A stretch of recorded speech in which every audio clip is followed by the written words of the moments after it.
have the field, you're allowed to sow a third of it. How does it work? So what it works is like this. Whatever is planted from the 5 grains, the 5 grains are wheat, barley, rye, spelt, oats. Any of those that are planted after the second day of Pesach, so they only take root after the second day of Pesach. Once they grow, let's say things were planted in 17th of Nisan, and it grew, and now it's ready to come down, I don't know, in Cheshvan. You're not allowed to bring it down. You're not allowed to harvest it, nor are you allowed to eat it. If it were to be taken down, because you have to wait until there is the first offering of the new grain has to be Minchat HaOmer. So they would plant in the winter. In Israel, they couldn't plant in the spring because there's no rain. So they would plant anyway in Cheshvan. Things would, now this month, things would be grown and ready basically to come down in the end of Adar, beginning of Nisan. Nisan is the time of the Katsir. The first Katsir, the first cutting with the sickle, would be of some barley on the second day, on the night after first day of Pesach. In other words, the beginning of the second day of Pesach. And in the morning of the second day of Pesach, they would take that barley and they would, out of it, make this korban, Minchat HaOmer. They bring it. And through the offering of Minchat HaOmer, now everybody could go to all the different fields and they could harvest and they could eat. Now all the chadash, the new grain, was permitted. So this is what we're talking about, this Minchat HaOmer. So we're not allowed to harvest anything really with the sickle. We could use our hands. We can't use a knife to cut down any of the new grain until the new grain for Minchat HaOmer was cut on Motza'ei Yom Tov Rishon Shel Pesach. And what was the minimum amount that they were cutting for the Minchat HaOmer? So 3 sa'ah. 3 sa'ah worth of grain. What's that? And that makes kosher the entire field? No, then out of that they make the korban. They have to grind it, make out of it the flour, make the korban of 1 omer. An omer is asiri taifa, it's much less than a sa'ah. They would make out of it the 1 omer worth of solet. Once that's offered on the second day of Pesach, now everybody can go out, cut the fields, and harvest and eat from the new grain. But Rabbi, nobody would work on Chol HaMoed, right? So it would really be pushed off. Well, you're allowed to work on Chol HaMoed for Davar Ha'aved if there's a loss, if there's a danger, let's say, of things getting ruined. So they would do the harvest. They could do, right. What's that? We saw Machloket yesterday. Right away, I thought when they That was one of him, but then the Gemara rejected that. Oh, we ended up. There was a Havmin that the Gemara rejected. Okay, so we are on Ayin Beis Amud Aleph, page 72a, at the second line. Said the Mishnah, even though there is a law that you're not allowed to cut down the new grain until you cut the new grain for the Omer. However, Kotzim Mipnei Anetiyot, you would be allowed to cut down new grain if it's to save trees. Let's say it's harming trees. This grain is growing next to trees. Umipnei Beit HaEvel, you're allowed to cut down the new grain in order to make a clearing, in order to comfort a mourner. Umipnei Beit HaMidrash, or to cut down the new grain to make a clearing in order to gather everyone to learn. Beit HaMidrash, to have a yeshiva, to have a big enough clearing where people can be learning Torah. In the middle of the field? In the middle of the field, they used to learn outside. Okay. They loved nature. So the Gemara says, my timer, what's the source for this? Answers the Gemara, what's the verse that tells me that you can't cut the new grain? It says, Reishit Kitzirchem. The first of your harvest is your Omer. The first of your harvest. Kitzirchem Amarachmana, your harvest. Look, tzir mitzvah, but that doesn't have anything to do with the harvest for the sake of the mitzvah. When you're cutting it down in order to have space for the learning of Torah, when you're cutting down in order to have space to comfort a mourner, it's cutting for a mitzvah. What about cutting for the trees? How's that a mitzvah? So Rashi says maybe these are grains growing next to trees so close that it becomes kilayim, it becomes a prohibited mixture. So you're cutting it down for a mitzvah. So when you cut it down for a mitzvah, that you can do even before the right time. Yeah, question. Almog. This is for the kitzira, not for eating whatever you Correct. That's right. Kitzira. That's right. But Rabbi, that doesn't make the field two fields now. That was yesterday. Okay, maybe it would. They have to cut now 2 quarters. Maybe it would, but unless we say that this is just the beginning of the harvest, so then already doesn't make it into 2 fields. That was what we discussed yesterday. Very good. Then the Mishnah says, when you cut down for the sake of making space for a mourner or for the sake of having space for a yeshiva, you shouldn't make bundles, you shouldn't tie the bundles of wheat and then cut them. Aval manichan tzvatin. He leaves them unbundled. My timer, why is that? The answer is the kamadef shalot tarchinam. We don't want people to work too much. And the reason why we don't want people to work too much to first bundle and then cut the bundle is we want it to be clear that this is not the normal cutting. This is a cutting for a mitzvah. That's why it's allowed. But we don't want people to think that they can cut before the omer is cut. So we don't want them to think, oh, well, we can cut some things, we can eat from them, even though the omer hasn't been cut. No. The omer has to be cut first. The first of what you cut is to be the omer and not anything else. All right, then the next point of the mission. Ideally, the omer should come from grain that was attached to the ground. In other words, that it's cut from the ground for the sake of the omer, not grain that had been cut before and now is just out and hadn't been cut for the sake of the mitzvah omer. Taner Rabbana, we learned in a brisa about this law, but the Mishnah said if you don't have any grain that's still attached to the ground, you can't find any, then you can take grain that's detached and use it for mincha omer. Taner Rabbana learned in a brisa. The verse says, "V'im takriv." I'll read the entire verse. I have it in the Torah. Or v'im takriv minchas bikurim laHashem, and if you will bring a mincha that's of the first for Hashem, aviv, it has to be fully ripe, kalui ba'esh, popped in fire, geresh, ground up, carmel, it has to be, one that you could easily separate the chaff from it. Takrivas minchas bikurecha, that's how you bring your first mincha. The verse says again, v'im takriv minchas bikurim, ma tamud lomar, why does it say v'im takriv minchas bikurim? Lefi, the answer is because mitzvah omer lahavi min hakama. Ideally, the omer should come from that which is still attached to the ground, because it says chermesh bakama me'achel chermesh bakama. When you start using the sickle on that which is attached to the ground. So minayin shim lo matzah min hakama. How do we know that if the kohanim can't find anything attached to the ground? Yav min ha'omrim, then they can just use kernels of barley that have already been detached from the ground. That's why we have this verse. V'im takriv, tamalomer takriv. And if you will bring. In other words, bring, no matter what, bring. So if you don't have the best, so bring something else which isn't the best. Bring the rest. You don't have that which is attached to the ground, so bring from the garinim, bring from the kernels. Another lesson from the word takriv. Takriv is to say, ideally you should be bringing kernels that are still moist, that haven't dried out, because it says carmel. Carmel meaning easy to separate the chaff from it. How do we know that if the kohanim can't find any kernels that are moist? Then they can bring kernels that have dried out already and use them to make the minchat omer. Again, that's what the verse says. V'im takriv, if you bring no matter what, whatever the circumstances. A third idea. Why does it say takriv? The mitzvah is to cut it at night. As we say, the Torah says, Sheva Shabbatot Tmimot, 7 complete weeks that you're counting from the Omer. So a complete week means that you start at the beginning of the beginning of the weeks. That's the night. So the mitzvah is to cut at night. How do we know that if they didn't cut it that night, they could cut it the next day, and they could use what was cut by day for the Minchas Omer? Again, Tamal Omar, V'im Takriv. That's why it says, if you'll bring Takriv Mikol Makom, even in the morning, that's also acceptable to bring. And a fourth lesson for the word V'im Takriv, from the words V'im Takriv. V'doches HaShabbos. Bringing the Omer overrules Shabbos. You might think I can't bring it on Shabbos. Tamal Omer Takriv, bring, no matter what. So now the Gemara the Brisa reviews what we're learning from. Takriv, bring, meaning Kol Shehu, that no matter what it is, even if it wasn't cut from the Kama.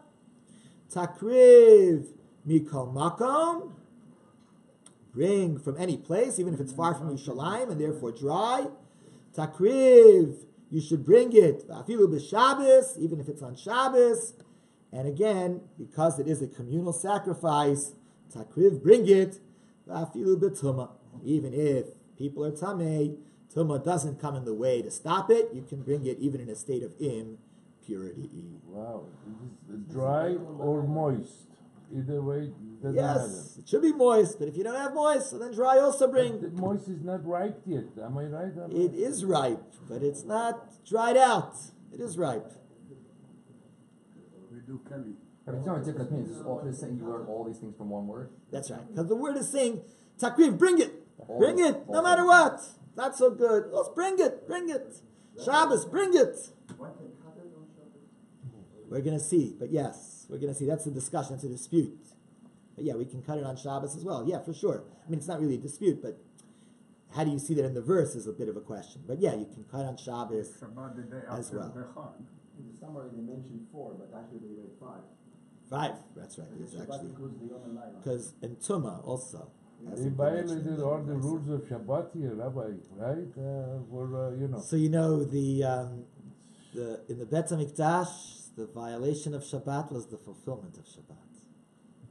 This is how to observe Shabbat. Hashem says you observe Shabbos in the Bet HaMikdash through harvesting, slaughtering, burning, doing the avodah, doing the service. Yaakov, can we find something for you? You looking for anything? Mechapes mashu? Ma? A little box, if anybody saw a little box. Ma ya bakufsa? I don't know. Okay. So now, Niktsar Bayom Kasher. The Mishnah said that if it was harvested by day, it's also kosher. That's what our Brisa just said, right? Our Brisa said if you didn't have a choice, you'd harvest it by day, it's also kosher. Ask the Gemara, we have a contradiction. Right? Our Mishnah says if it's harvested by day, it's kosher. It seems to be against the Mishnah in Masechet Megillah, where the Mishnah talks about things of day and things of night. Niktsar Bayom Kasher. If it's slaughtered by day, it's kosher. Ask the Gemara, but now we learned in a Mishnah, Kol halayla kosher l'ksiras omer. The Mishnah says all night is kosher for the cutting of the omer. And the entire night is kosher lehaktir chalav ve'varim, to burn fats and limbs. And here's the rules. Zehaklal, this is the rule. Kosher mitzvah so kol hayom, all those things that they're mitzvahs all day, like the slaughtering of a korban, or the throwing of the blood of a korban, kosher kol hayom, you can do it by day, all time during the day, anytime during the day. You can't do it at night. Those things that they're mitzvahs at night, like the cutting of the omer, kosher kol halayla, you can do it all night. Katani, so what does it seemingly sound like? Laila dum l'diyom, the things that are of night are like the things that are of day. Madiyom, just like the things that are supposed to be by day, they can be done all day, but by laila lo, but they can't be done at night. After laila, so to the things of night, by yom nami lo, they can be done all night, but they can't be done by day. So that seems to be against our Mishnah. Our Mishnah says you can cut the omer by day. Doesn't the Mishnah Megillah seem to say you can't? Oh, my Rabbi gave an answer. Lo kasha, it's not a contradiction. Rabbi Rabbi Shimon. It's an argument between Rabbi and Rabbi Lazar, the son of Rabbi Shimon. The tiny we looked in a brisa. Haya omeid. Let's say he's standing. Umakiv minchas omer. And he's offering the mincha ta'omer. And then v'nitmes. And then some lizard jumps, gets a heart attack in the air, and drops down as a dead lizard on top of the mincha ta'omer. It now became tummy. So now, what do you do? Im yesh acheres, if there's other stuff available, even though it hasn't been cut yet and it's by day, Omrim lo havei acheres tachta. They say, okay, so don't bring the minchas omer, which is tummy. Go cut and bring another one for minchas omer. V'im lav, but if there is no other wheat to cut, there's no other wheat out there, all the wheat's been cut. No other barley out there. There's nothing available near Yerushalayim. You can't get it.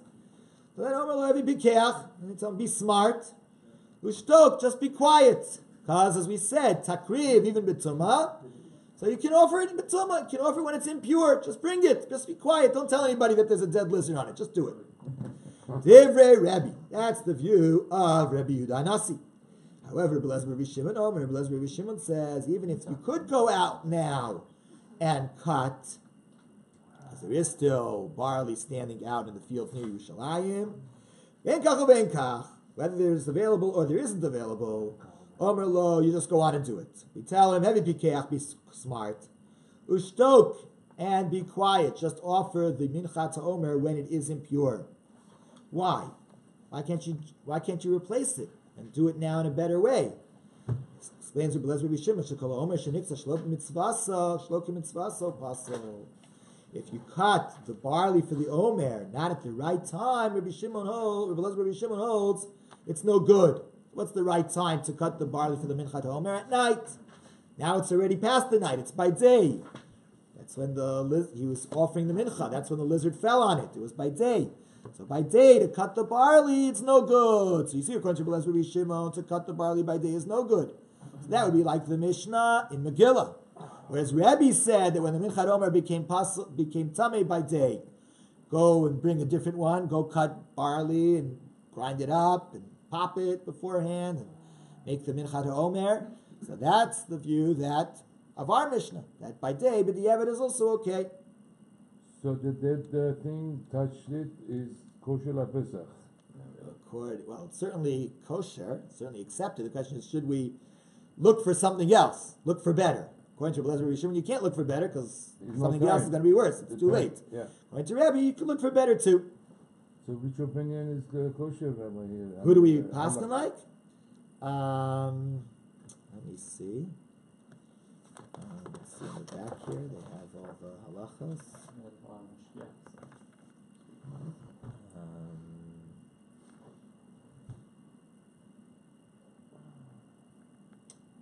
I think we paskin like. I think we said if you cut by day, it is kosher.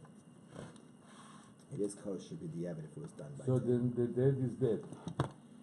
Yeah, maybe you'd be better off redoing it now because it would be kosher. But it's interesting that he prefers the b'diavad aspect of day versus the b'diavad aspect of tumah.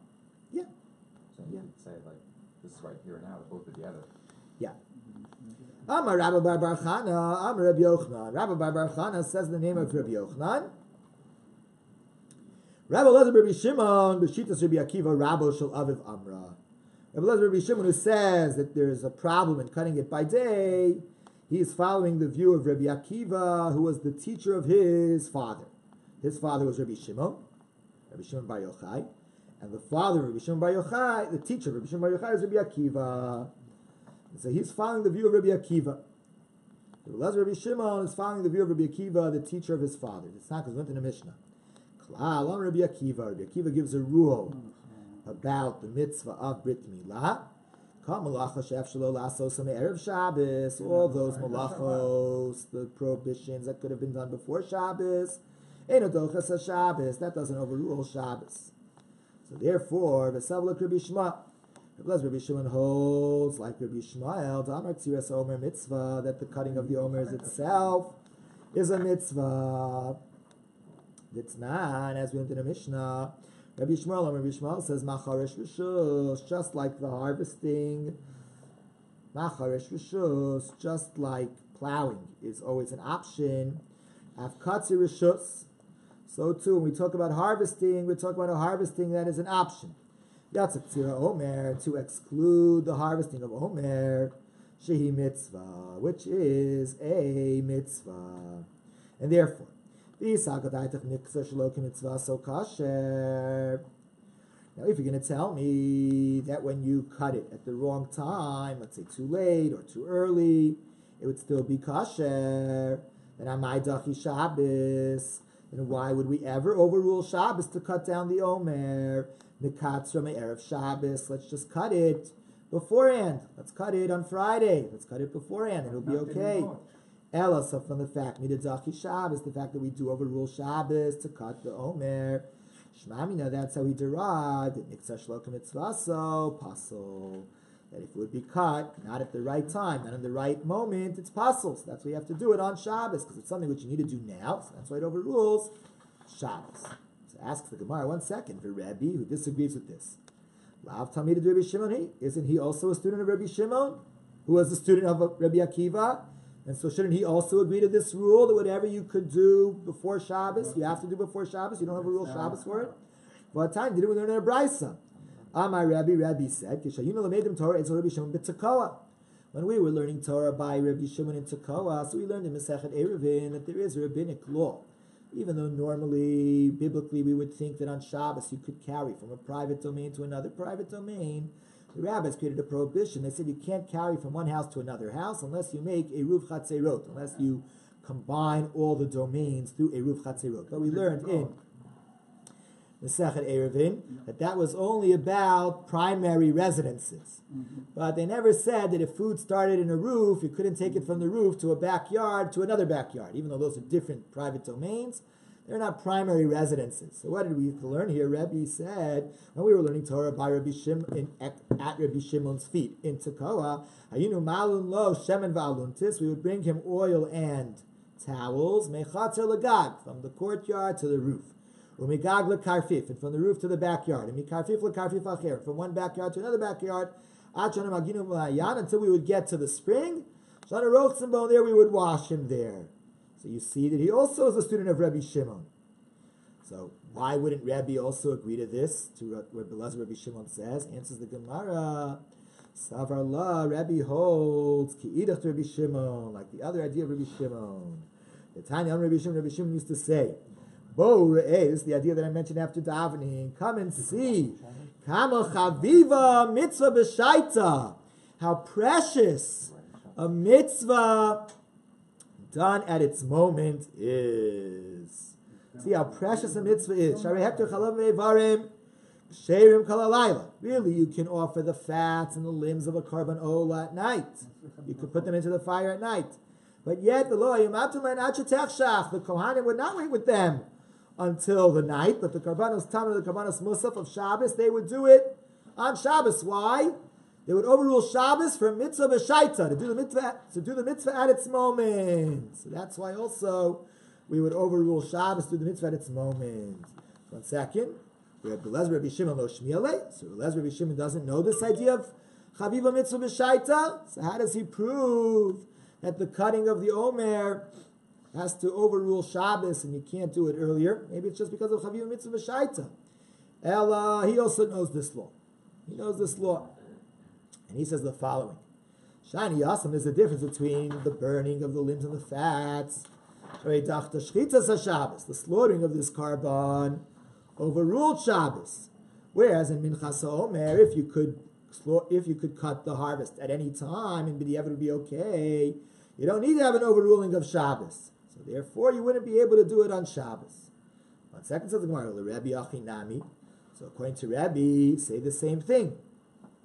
The reason why with the limbs and fats, they are offered at night.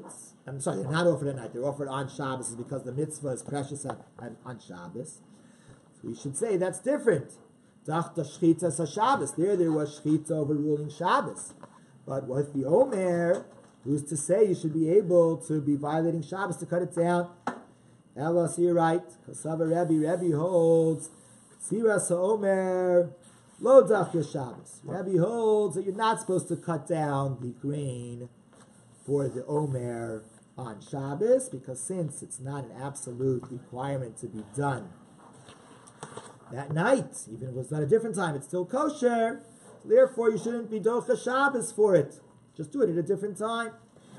1 second, the Gemara says, how can anyone say that the Ktzirat Omer, the cutting of the Omer, doesn't overrule Shabbos? Below. What now we have in the Mishnah, the very first Mishnah of this chapter. Chachamim say, Echad Shabbos ve'echad Chol mishalosh hayabah. That both on Shabbos and during the week, they would cut down 3 sah. Whereas Rabbi Yishmael says, on Shabbos they would cut 3 sah, during the week they would cut 5 sah. But everybody's saying that they would cut on Shabbos. Well, not everybody says that. It's a low Rebbe. That's not the view of Rebbe. What about another Mishnah? Chacham say echad Shabbos ve'echad Chol. Whether it's Shabbos or it's during the week, the Shlosha, it's 3 Kohanim doing the cutting, the Shalosh Kupos into 3 boxes, Uveshalosh Maglos, and with 3 sickles. That's the Gemara again, the low Rebbe. That's just not the view of Rebbe. 1 second, we have another Mishnah. Ubeshabbos, on Shabbos, the Kohen, before he cuts, says, Shabbos, right? It's Shabbos today. Everybody says it's Shabbos. He says, okay, I'm cutting. 1 second, when you're saying according to Rebbe, he doesn't cut, because he can use B'diavad, the grain that was cut at a different time. So then don't overrule Shabbos. Like we learned from Rabbi Akiva, you don't overrule Shabbos if you could avoid overruling Shabbos in regards to Bris Milah. And Rabbi has to follow Rabbi Akiva, because he's a student of Rabbi Shimon, and Rabbi Shimon's a student of Rabbi Akiva. All right, the low Rabbi. That Mishnah is also not like Rabbi. What about our Mishnah? The Mishnah says, Niktzar bayom kasher. You can cut the Omer by day, b'diavad, and then it said, V'dochas HaShabbos. And the Omer overrules Shabbos. Who's the one who says you can cut the omer by day? You don't have to cut it at night. That there's not a set time when it has to be cut. That's Rebbe. But here, Katani, Dochas HaShabbos, it overrules Shabbos. My lav l'ktsira, isn't it that the cutting overrules Shabbos? This is addressing what Baruch brought up. Says the Gemara, no, this Mishnah is saying Le'inyan Akrava. It's saying that the offering is done on Shabbos. The omer is brought on Shabbos, but it would be cut according to Rebbe before Shabbos. Really? But the cutting is not done on Shabbos. For a time, we did a brisa. Rebbe says, the verse says, "Vayidaber Moshe Moadei Hashem El Bnei Yisrael." Moshe commanded the holidays of God to the Jewish people. What's the verse teaching us? I would have thought that only the Karban Tamid, the Karban Pesach, where it says about them on its time, the Moadov Afilu Shabbos, on its time even on Shabbos, but Moadov on its time Afilu B'Tum even when you're impure. How do we know that the other communal karbanos overrule Shabbos? That's the verse says, these you shall do for God in your holidays. So all of them overrule Shabbos and impurity. How do we know that the Omer and the Akarev Imo and the sheep that comes with it, that also overrules Shabbos? How do we know that Shtei Alechem, that the two loaves of bread, V'akarev Imo, and the two sheep that come with them, overrule Shabbos? That's the verse says, Vayidaber Moshe Moadei Hashem. As Moshe said, all the holidays, Akasav Kava Moed L'Kula, and Hashem is, the verse is saying that there's one holiday for all. All of them have a set time, and the set time overrules Shabbos and Yom Tov. So one second, Lamai, in regards to what? If this Bryce is talking about the actual offering, the throwing of stuff into the fire on the Mizbeach, the two loaves, they aren't put into the fire at all. They're eaten by the Kohanim. Must it be the Tchina V'Arakada? We're talking about the grinding of these wheats to make out of them a flour. The sifting, which is overruling Shabbos. So the Kavas Lagabe Omer L'Ktsira. So in regards to the Omer, it means the harvesting, the Kadachi Shabbos. You see, it's overruling Shabbos. So you see, this is Rebbe. This is Rebbe. And you see that Rebbe is saying that, right, it was Rebbe Omer. It was a text of Rebbe. Rebbe is saying that the harvesting does overrule Shabbos. And when it says, no. Omer la krava. When it says that the Omer overrules Shabbos, that's just the offering of the Omer. When it says the Shtei Alechem overrules Shabbos, it's la'afiyah. It's in regards to the baking of the Shtei Alechem on Shabbos. That's overruling Shabbos. The Kasava Rebbe holds Tanur Makadesh, that what sanctifies the two breads on Shavuos is the oven, and that's why you can't bake it before Shabbos. If you would bake it yesterday, then it would already be consecrated, and once it's consecrated, the night would ruin it. If Salulei Belina, if it would then have a night, it becomes disqualified as something which had an entire night. So Rabbi, in abbreviation, Korbanot overrides all the rules of Shabbos. Communal Korbanot. And the timing overrides the Korbanot. Because the timing has to be correct to do with... The timing has to be right. According to Rebbe Lazar, Rebbe Shimon, according to Rebbe, you could cut the barley by day. The timing is not so necessary. But because the timing is not so necessary, he would not allow for the cutting of the barley to be done on Shabbos, because you could do it before Shabbos. Mm-hmm. What about the two breads? The two breads, when he says that that's done on Shabbos, that means that they are baked on Shabbos. Why are they baked on Shabbos? Because what makes them holy is the oven. If what makes them holy is the oven, you can't bake them before Shabbos, because then you'll have a day that will disqualify them belina till Yom Tov. So ask the Gemara. The oven would be on from the day before? The oven? Yeah, it was always on. It's always on. And the Sava Rabbi, does Rabbi hold Tanur Makadesh, that it's the oven that makes the breads holy? Well, Tanur within a brisa. The two sheep of Shavuos, the Shlamim brought by the nation, they consecrate the breads when they are slaughtered. Ketzad, how does it work? Shachtan, Lishman, if they were slaughtered for the sake of the mitzvah. V'zarak daman Lishman, and the blood was thrown for the sake of the mitzvah. Kiddush Alechem, then the bread became holy. Shachtan shelo lishman, if they were slaughtered not for the sake of the mitzvah, zarak daman shelo lishman, if the blood was slaughtered for the sake of kivsiyat seres, lo kodesh halechem, it doesn't make the bread holy. Shachtan lishman, if it was slaughtered for the sake of kivsiyat seres, v'zarak daman shelo lishman, and the blood was not thrown for the sake of kivsiyat seres, halechem kadosh ve'eno kadosh. The bread is holy, but it's not fully holy.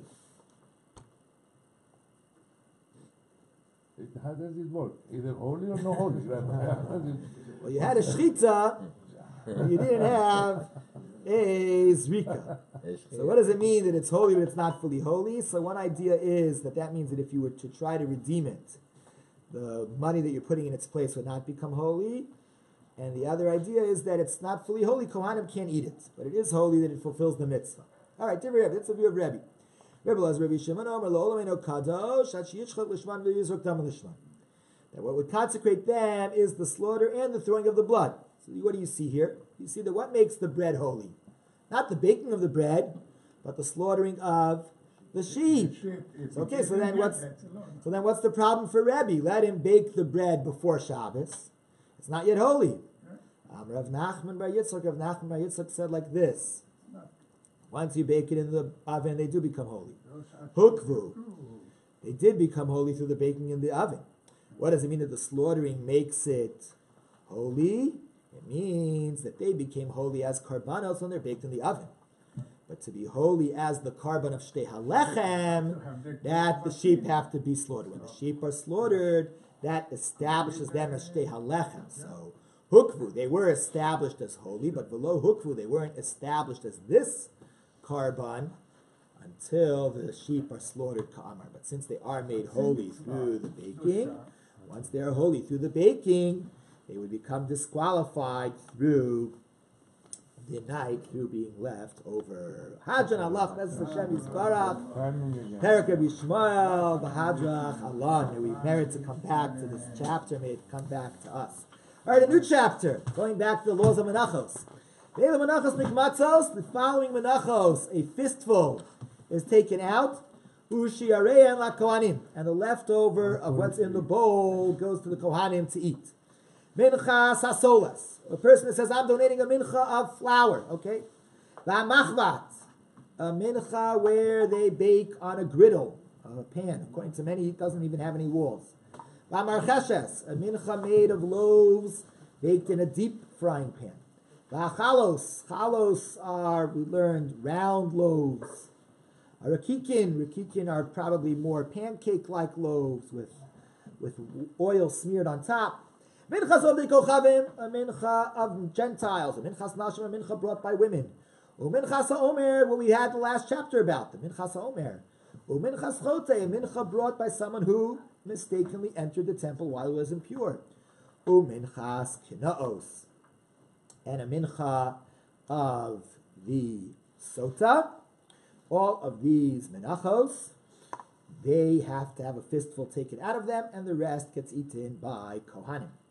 Rabbi Shimon says, minchas chote shel kohanim, a minchas chote brought by kohanim, according to Rabbi Shimon, also nikmetzes, also a fistful is taken out, and he holds kometz karev la'atzmo, that fistful is brought into the fire, but now the leftover, because it's a mincha of a kohen, is also supposed to be in the fire. So shirayim kreven la'atzmo, the leftovers also get thrown into the fire. Rabbi, the Gentile bringing offering, doesn't that make the whole system tameh over there? No, they let them in. Gentiles also can bring karbanos. Ki beiti beit tefillah yikarei l'chol amim. My house be a house of prayer for all the nations, the prophet Isaiah taught us. But I mean, they could have it touched by a dead animal. A live animal can't become impure. Live animals don't have the ability to be makabel too, and they can't become impure. Oh, these are live animals. Yeah. Oh. No, it's not even an animal. But It's I flour and thought you oil. were talking about, wheat and stuff. No, it's flour and oil. Flour and oil. So it can't become tummy yet. It's only once it's mixed that it could become tummy. Okay. Plain flour can't become tummy. If a dead animal touches the flour, it doesn't get tameh? No. Oh. No. And going rabbi can carry tumah? Goyim don't have tumas meis, but they could, as Baruch says, they could have rodents on them and other things. Rav Papa said, Kalecha Tnan, Eser Tnan, all these Mishnayos, where you have lists of the Menachos, it's listing 10 different types of Kabbalas Mincha. My Kamashon, what's Rav Papa's point? To say that this Mishnah is against Rabbi Shimon, Lafukim Rabbi Shimon. Rabbi Shimon says that if a person says, I'm giving a Minchas Ma'afeitan or Chalos Rikikin, then Mechza Chalos or Mechza Rikikin, he can bring 5 loaves that are Chalos, round, and a little bit thick, and 5 that are Rikikin, and mix them together. And the Chacham say, no, it's either 10 chalos or 10 rikikin. So, kamash mon delo. So the point is, this Mishnah is not like that, because this Mishnah says that there are 10 types of menachos, not 11. According to Rabbi Shimon, there's an 11th, namely minchas ma'afeitan, or of chalos and rikikin, which is 5 chalos and 5 rikikin. Asks the Gemara, Shirei the Kohanim, the leftovers of these menachos go to the Kohanim. You know, how do we know this? How do you know this? The ksiva, plenty of menachos it says so explicitly. The lo ksiva, where it doesn't say so, it says that it doesn't, right? But it says, even where it doesn't say, it says, this is the Torah of the Mincha, it should be brought by the children of Aaron. Very many take out of it a fistful, the leftover, yochlu Aaron of the leftovers will be eaten by Aaron and his sons. So the Gemara says, okay, maybe Abba Chitin, maybe a Mincha of wheat. Well, can we boil on that? We didn't have a question. Because as you say, sometimes it says it, and sometimes it says those Torah Mincha. All the Menachos are the same. What about the Minchas coming out of barley? So I said, well, even when it comes out of barley,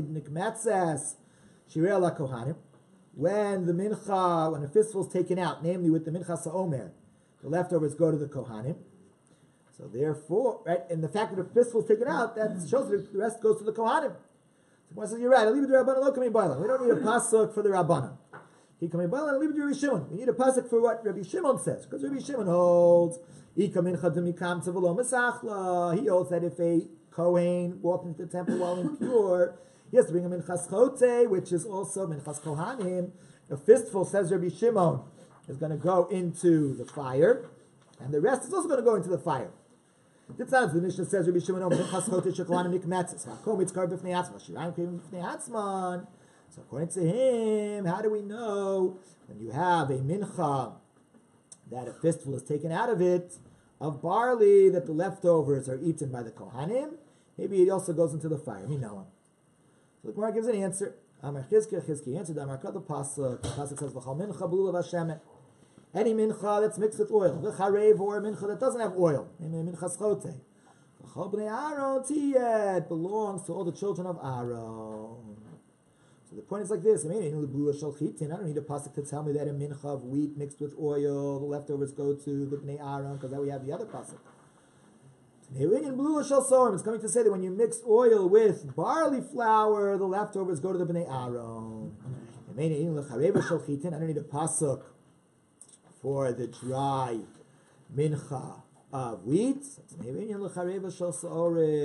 I use the pasuk to tell me that a dry mincha of barley, the leftovers go to the kohanim. That's right.